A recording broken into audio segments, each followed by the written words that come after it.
Hi everybody, I'm Stephanie from Gathered in the Kitchen, and today I'm going to show you how to use the Dixie Belle Bells and Whistles Evergreen and Holly transfer. I'm going to show you my supplies first, and then we'll get started. So first up, I do have this transfer. This is a Bells and Whistle by Dixie Belle transfer that when you open it up, they look like this. It's sheets of basically like really cute designs. And there are two pieces here. So one is basically like a shiny sheet of paper, while one is the actual transfer that you can kind of see through. And the transfer is on this. This is just the protective paper to keep the transfers from not sticking to everything before you're ready to use them. So when you are ready to use them, all you do is cut out your design with scissors. So this is the design I'm going to be using today, this really cute cardinal on some like pine branches with some pine cones. So I have this. And then also inside of every transfer package, you do get one of these little wooden sticks. I basically call them a tongue compressor because that's what they remind me of. This is what we're going to use to actually apply pressure to transfer this design onto my wood. Next up, I am also using Dixie Belle's Drop Cloth Chalk Paint. This is their chalk mineral paint. This is my most favorite and most used color of all time. It is a really nice creamy, think of like antique-y white color. I just think it looks so great with everything. It's so neutral and it just makes everything pop and feel fresh without being too bold or white. Next up, I'm using Dixie Belle's paintbrush. This is called the mini angle brush. So it does have a slight angle, which I just really like. This brush is great. And then the last but not least, I'm actually using, I'll show you this side first. This is just like a little wooden plaque that I purchased at Michael's probably about 2,000 years ago, but I have it. It actually survived my house fire, but I'm just using it because why not? It's a cute little shaped wooden plaque, so I want to use it. If you guys want to read more about my house fire, you can go to gatheredinthekitchen.com/fire. You can find out all about the fun I've had. So, all right, let's get started. We're going to shake up our paint here. And this is a new can, so I do need to remove the packaging. So here we go. Don't want it to splash. So this is our color that we're going to be working with. I'm just going to get my paintbrush dipped and just start painting. The great thing about Dixie Belle's paint is I think it's very thick, but I like that because it goes on usually with just one coat. I usually don't have to paint two coats unless I thinned it out a lot while I was applying the paint with my mister, which I don't have out here at the moment because this is not a project I would need that on, but I have tutorials over on the blog about how to use the mister. It's basically a misting spray bottle that you just kind of spray a little bit of mist onto your piece of furniture before applying the paint, and it just helps it slide your paintbrush really, really well. So I do use that often when I'm working with furniture, or if my paint is a little older and the can's been open for a while, if it's kind of thickened up a little bit because it started to dry out a little. I do sometimes have that. So, all right. Here's this side. Let me paint this, and then we're gonna let this dry. The great thing is that Dixie Belle doesn't take forever to dry, so you can definitely finish all your projects within a day. All just depends on how quickly you work and a little bit of what the temperature is in your home or outside. If it's really sunny outside, of course it's gonna dry faster. Down here in my basement, it's kind of cool right now, and so it might take a smidge longer than if it was outside, but it will dry within 20 minutes for sure, and we can start doing the transfer.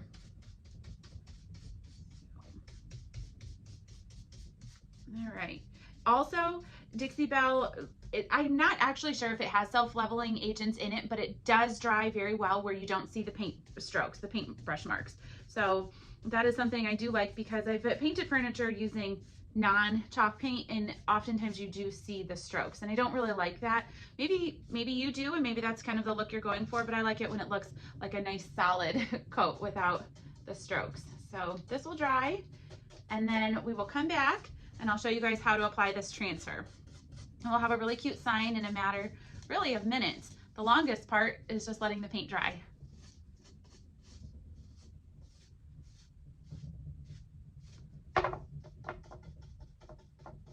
All right, there we go. We're gonna let this dry.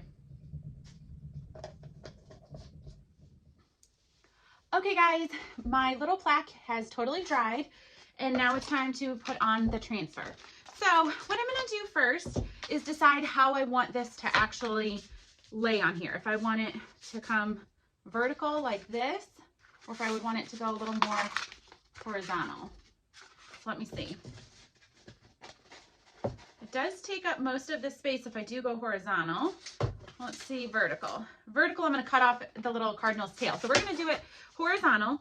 And what I'm going to do also is I brought out my box of extra goodies. So I've got these cute little bells. They look like this. I purchase all of this stuff at Walmart always every year because I just never know when I'm going to need something like cute to add to something. So they look like these. And I keep a big box. There's more boxes than this. But just a really cute little sprigs, poinsettias, anything. I use these for the wreaths a lot that I make too. These have clips on them. So, I mean, I could always clip that to the wood or hot glue it. There's like a little gold poinsettia. So we'll see what we want to add after. But I do have my hot glue gun warming up just in case we decide to use it. So, all right, let's go ahead and get started. So what I'm going to do first is I've already cut this out as I explained. And now I'm going to remove this glossy sheet of paper backing away from the transfer, just like this. So now this is my transfer that you can see through, and I'm going to place it wherever I want on my wood. Now the good thing is this won't stick right away, so you can move it around. I'm not pressing down yet or anything on it either, so I can reposition it however needed. But let's see, like that. Okay, so once I have it on there, I'm just going to lightly press it with my fingers just to make sure it doesn't wiggle around before I actually start applying the pressure with this little wooden stick. So there we go. So I've got it on there. Now I do have an overhang. That is totally fine. What I can do right now is actually snip that off with a pair of scissors or just leave it. And when I remove the plastic, I can kind of carefully tear it away. So what I'm going to do is take this tongue compressor and you hold it basically like this. Take your pointer finger and you're going to like basically scrape, but gently, but hard at the same time. I know that's very kind of confusing, but you just want to press this all over the design, making sure that you actually stay on that plastic sheeting. You don't want to run off onto your wood because you might make a scuff mark on your wood. It happens, I know. I've done it many times. So you just want to do this over the entire design first, and then I'm going to show you my trick for removing the plastic and making sure that the stencil doesn't rip. I have done this before where I have actually ripped my stencil, which it's fixable, but if you're doing something that is like a gift or you are selling this piece or something and you need it to look a little more perfection, take my advice on how to remove this plastic, because I promise you don't want your stencil to be ripped or torn. So we're just going to do this all over. Switch hands. And you'll kind of start to see it pulling away, the transfer pulling away from the plastic. In some areas, that's a good thing. That's what we're going for. But I will say it is kind of hard to do it all before you start taking the plastic up, just because it's hard to see. So I'm going to test it out here. I'm going to just carefully lift the plastic. And I do have my transfer stuck to there. You can kind of see the tip, that little red tip right there. It's stuck there. But there is one little piece of that little guy's feather I want to get on there. There we go. Okay, I got it. All right, now what you do, this is my trick. So I'm going to have to lay it back down though, but carefully pull away and rub this as you go, as you pull away. It just helps ensure that that stencil transfer is completely down, because sometimes there might be like a little air bubble, pretend on the eye. And now when I just pull this all away, I didn't know because you can't see it, and now it tore the eye. So this is how I do this. I very slowly remove the plastic, doing this over where I pull away from, and then I don't get any tears. And I have done this many, many times, so I promise this trick works. I also have made about 5 bajillion signs in my day too, using different stencils or transfers that I've personally made on my Silhouette Cameo. So I'm pretty well versed in this area of removing transfers carefully so you get the look that you're going for. So I finished this top part, his head, and now the stencil or the transfer goes this way. So I want to make sure I'm following wherever the next spot would be, where when I'm pulling this paper would come. So I'm gonna come back over here. I feel it's stuck a little. So there we go. and you'll kind of feel it. Be careful when you're pulling up this plastic. Just if you feel a slight resistance or tug back, go back down, lay it back down and do this again. So.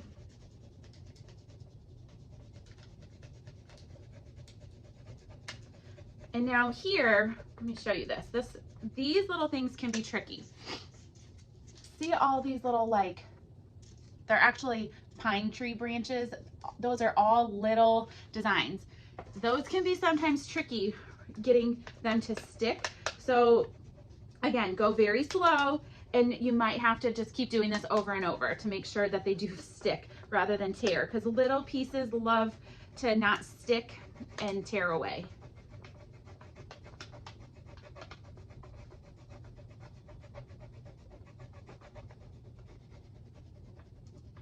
Another thing to be mindful of is if you're going to layer these. I should do another video on how to layer transfers, because especially with the barn, for the on the farm transfer, I learned some things when I did that. If there's a design that's a really large design, like some of these other poinsettias and stuff, they're a much larger design than this cute little cardinal.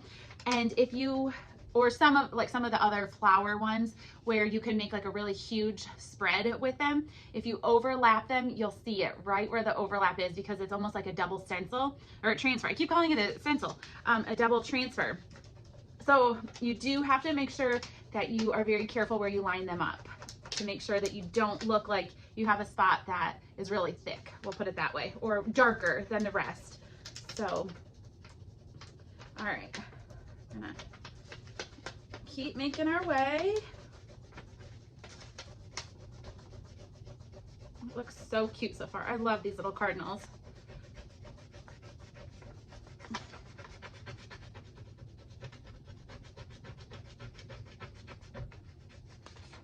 Okay, we're back to another pine tree sprig, so we have to be careful here.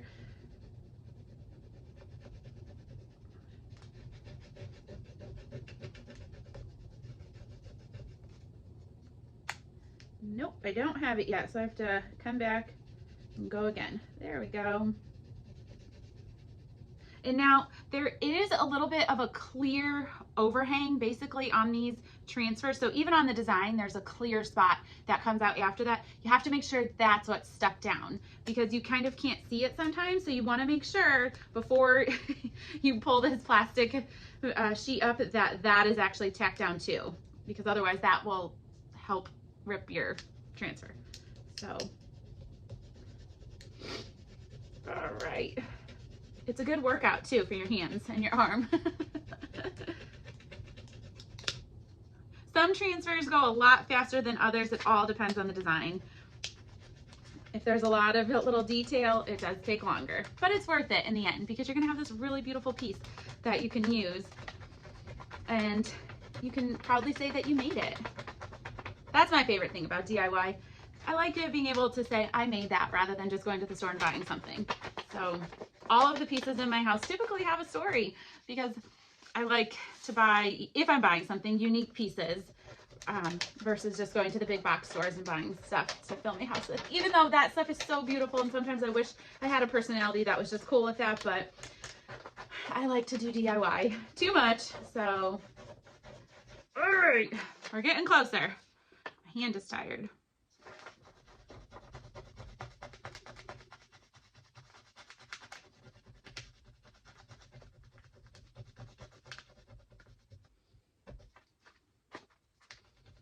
With little plaques like this, you can use this to go on a wreath. What you could do is drill 2 little holes in here using a drill bit, and then use some string or ribbon to tie it onto the center of a wreath. That would be really cute. You could paint your last name on here, your house number, so many fun things that you can do. So, all right, so we are at the end of this stencil. I'm gonna grab a pair of scissors so I can show you the 2 different methods. Okay. Now you can use scissors, or you could actually use an X-Acto knife. I don't have mine out here on my messy craft table. Usually everything's within reach, but I have a very sharp pair of scissors. What I'm gonna do is come here, and I can cut along the edge of that stencil where it's overhung. I can do that, or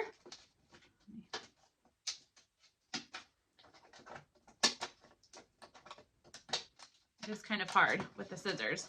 So typically what I do is this other method. Let me just get half of it done this way, and then I'll show you. Let me finish this leaf.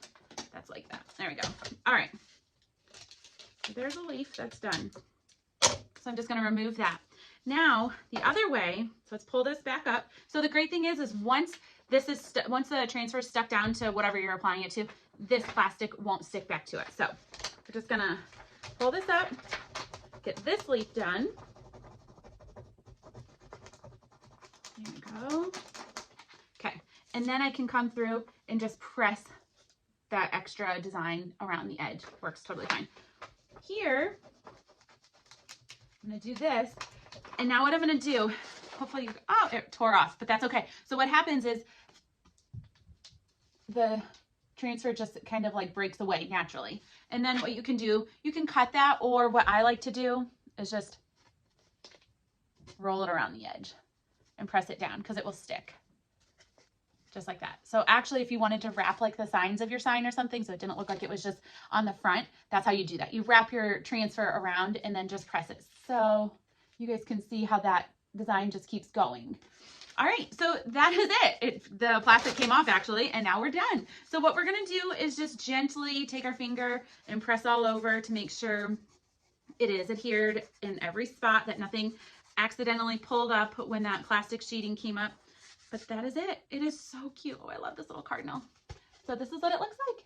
Isn't that so cool, you guys? I think this is awesome. I mean, it looks like I hand painted this, but I didn't. It's our little secret. And now I have this super cute little plaque that I can put on whatever I want to put it on. Or I could just set it even on a shelf or something. Anything. It would be so fun. All right, now what I could do to dress this up a little bit more, these don't really look that great.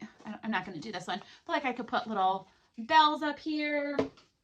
I could stick a poinsettia. That one's way too humongous, but something else I've done. So like there are little red sprigs of something in here. I could take these and make it a little more dimensional. So I just buy these like in usually the holiday craft aisle at Walmart, or if you go to Hobby Lobby in their floral holiday department. Always go and just stack up. Even if you think like, oh, I'll never use these, there's always a reason why you need to buy these and use them. So all I would do is just glue that over top, and then I'm adding a little more dimension to my sign. I could actually get 2 pine cones and stick those on there. I probably have some in this box. I could use little green sprigs.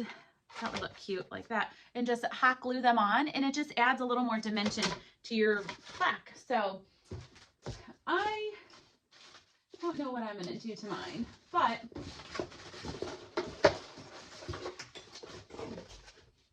I must have done something with this one. This is cute. I could just, I could even just stick that whole thing on there, and it looks like my cute little cardinals in real branches. That looks cute. So, the little Christmas trees that go part of like displays, you could stick stuff like this on there. But the possibilities are endless. You guys just have fun decorating however you see fit. Just use your hot glue gun and stick things on. So I hope you guys have enjoyed this tutorial of how to apply these transfers. I think I'm going to leave mine plain right now. I'm not going to add anything else until I figure out where I'm going to put this actually. So I'm going to leave it like that. But again, this was the Evergreen and Holly transfer. It is a Bells and Whistle product by Dixie Belle. I used the chalk paint of drop cloth, the paintbrush, which I have upstairs in my sink, and I think that was it. Just a wooden plaque that I purchased at Michael's. So I hope you guys have enjoyed this tutorial. If you guys want more videos on different tutorials on using Dixie Belle products or the paint or the transfers, check out my blog at gatheredinthekitchen.com, and I will see you guys on the next video. Make sure you like and subscribe. Have a great day.